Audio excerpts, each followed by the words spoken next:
Before I get started with this story, let me give a shout out to Jada Black on YouTube, who's probably so far the only person I've seen actually bring this massive update to this story involving Lauren Smith Fields. Now, Lauren Smith Fields, she was the young black woman who was found dead in Connecticut last year, back in December, and it was just that she was just found dead. The last thing we know is that she had met with some guy on the Bumble app to have a quote unquote good time with, and then she ended up dead. Kind of reminded me of Ed Buck, but this time with a black woman instead of a black male in the academy. Well, according to Jay, this is the picture of the man that is the one that's responsible for the death of Lauren Smith Fields. His name is Matthew LaFontaine. He's 37 years of age. Now, when they said that he was an older white male, I'm thinking he's like Ed Buck's age, like up there, like in his 60s or 50s. This guy's only 37. So when I saw his picture, I said, that's him. I said, I know they said he was older, but I didn't realize that he was young, older. I mean, 37 is not old, but you know what I mean. I guess for someone her age, that would be considered older, consider she was 23 and he's 37. So there is a decade and some change between the both of them age-wise. Keep in mind, this is the same guy that they said was such a good guy, and we're just now learning of his identity and his name. Now, what's crazy is if you type his name, Matthew LaFontaine, into Google, his picture doesn't even come up. But thanks to Jay, we was able to retrieve this picture of him. And it's amazing. I don't know how Jay did it. He must have put them investigative skills to the test and was able to retrieve this picture, because I swear this is like the only picture online that I found of him. And it was connected to Jay thumbnail. Now, on the other side of this thumbnail, you can't see it as a picture of Lauren because it's a side by side.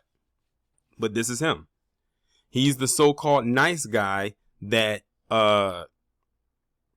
they claimed he was. I said, you can't be a nice guy and be out here committing murder. Allegedly, quote unquote. But I didn't want to only just talk about him, but I also wanted to give like another update involving her family that just went out, where the family is saying that they're going to sue. They're filing a lawsuit over the mishandling of her case, which it definitely was, because they really didn't do nothing. They literally pretty much left it alone. Like, that's why I compared this to Ed Buck, because there's so many similarities there. You have a black victim. The only difference is that she was female, and she was, as far as we know, she was not in the academy. But here we have someone who died at the hands, as far as we know, allegedly, of an older white male who was seeking a good time from a black counterpart. In the case of Ed Buck, these were two black males who were both in the academy, much like Ed Buck himself. And then with that, they didn't do much with it, because Ed Buck was a well-known Democratic donor, so he had a lot of connections that could have gotten him off the hook. Same thing with this guy, but we don't know of his connections like that. But they just say he's a nice guy, but he has to be connected somehow for them to draw that conclusion, because I don't know any people that are quote-unquote nice who would commit an act such as this. That, in my opinion, is not someone who is nice. Now, what I'm going to go ahead and do is I'm going to read this article that's going to be talking about her family's lawsuit that they are filing, and it's probably gonna have some more additional information there as well. It says Lauren Smith Fields' family is suing the city of Bridgeport over the police handling of her death.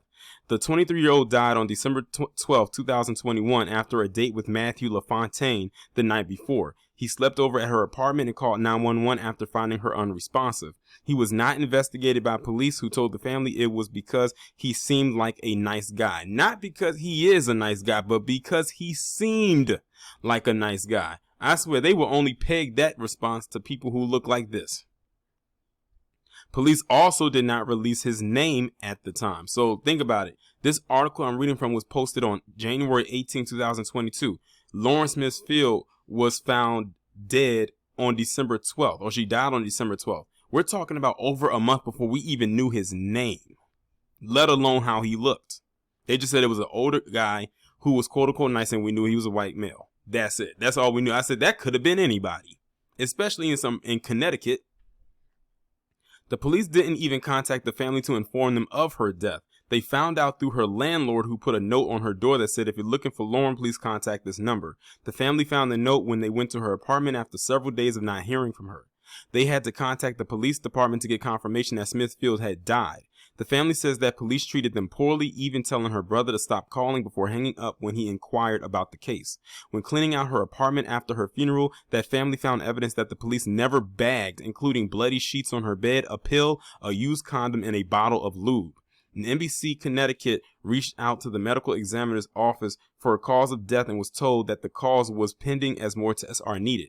The independent autopsy the family paid for has also not been released for their findings. The family's attorney, Darnell Crossland, is calling for an independent investigation by a state or federal agency. "We want the DOJ, like when they have to step in for cases like Mike Brown. This family has to continue to deal with the loss of their loved one, and they shouldn't have to do that when they are hardworking taxpayers." That's crazy. Like, listen to what they said they found when they went to clean her apartment. Like really listen to that. Like, who knows what was going on in that apartment? That's why I said this one has so many parallels with Ed Buck, because a lot of the stuff they found in his apartment was sort of the same things they found in her apartment. Now, some are speculating, was she drugged? Because they said they found an empty pill bottle. I wonder what kind of pills were that. No, they didn't say a pill bottle. They said a pill. I wonder what kind of a pill that was. Was it an ecstasy pill? Was it a roofie? Or they call it the date rape drug. What was it? Like, what kind of pill was that? Was it a sleeping a pill? Like something to take her out of it? What is it? Remember, they pegged him as a nice guy, quote unquote. It says Bridgeport police released LaFontaine's name almost a month after Smithfield's death. A police report containing his statement has been released. In it says that he told police that Smithfield asked him for $40 to get her nails done and invited him over to her apartment. While there, they allegedly drank tequila, with Smithfield getting up to vomit in the bathroom. After she came back, they continued to drink as well as eat and start a movie. He said that in the middle of the movie, she received a text from her brother to get something from him. She went outside with her brother before coming back in and heading to the bathroom. LaFontaine says she was in the bathroom for over 10 minutes, which he found odd. Now, see, the thing is, dead people don't talk, so they're just getting his side of the story. They'll never know what her side is. And the thing is, the only thing that they can confirm is if the brother says that, yeah, I did talk to my sister. Yes, she came down to give me something, and then she went back upstairs. We don't know what this guy did in the 10 minutes that she was outside of her apartment when she went to go see her brother. We don't know, and I bet you he's leaving that part out. You know what? I actually take that back. Not the 10 minutes that she was gone, but the time that she was gone, because anything could happen between her going downstairs and going to meet her brother and then going back to her apartment, because according to him, the brother didn't come up to the apartment. She went to him, which means she had to leave her apartment and go down to see him, maybe in the lobby or maybe outside. I'm not sure. And then it says she was in the bathroom for over 10 minutes, which he found odd. I would not be surprised if he put something in her drink to make her throw up. He then realize all of these are claims. It doesn't mean that they're factual, but they have to peg him as a nice guy before they act, so they can lead with that.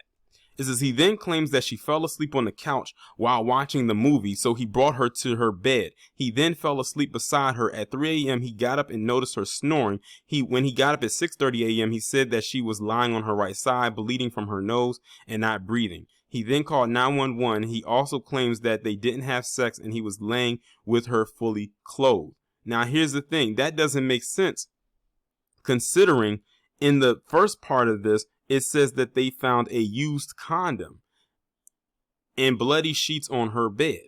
If you're bleeding from the nose and she's sleeping, like, say, where her pillow is at, the blood would only get into her pillow. It wouldn't be on the sheets. Unless she had a really bad nosebleed where the blood trailed like a stream. But that does, like the used condom. The only person who was with her that could have used that condom would be him. He's the only one there with the anatomy to put on a condom.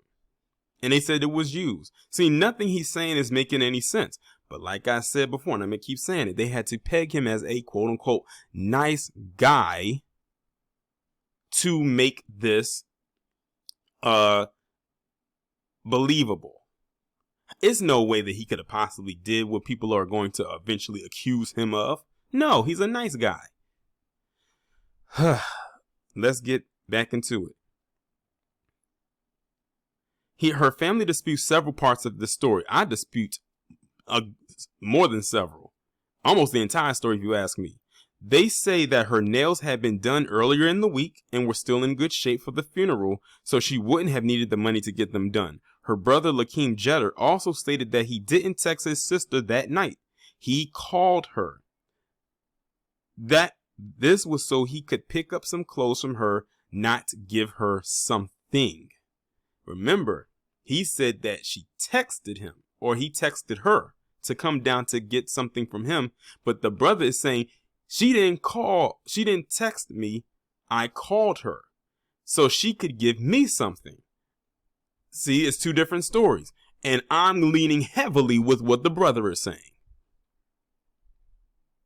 He added that she didn't appear intoxicated or sick to him. Remember, he said that she threw up or was throwing up. And usually when someone is about to throw up, their face looks flustered. They look out of it before and after they vomit. Let's continue. She looked normal. She didn't look sick. She didn't look tired. She didn't look drunk. I'm her second older brother. If I would have seen her drunk, I would have said, what are you doing? Why do you look like that? Smithfield's family plans to hold a march in her honor on Sunday, January 23rd, which would have been her 24th birthday.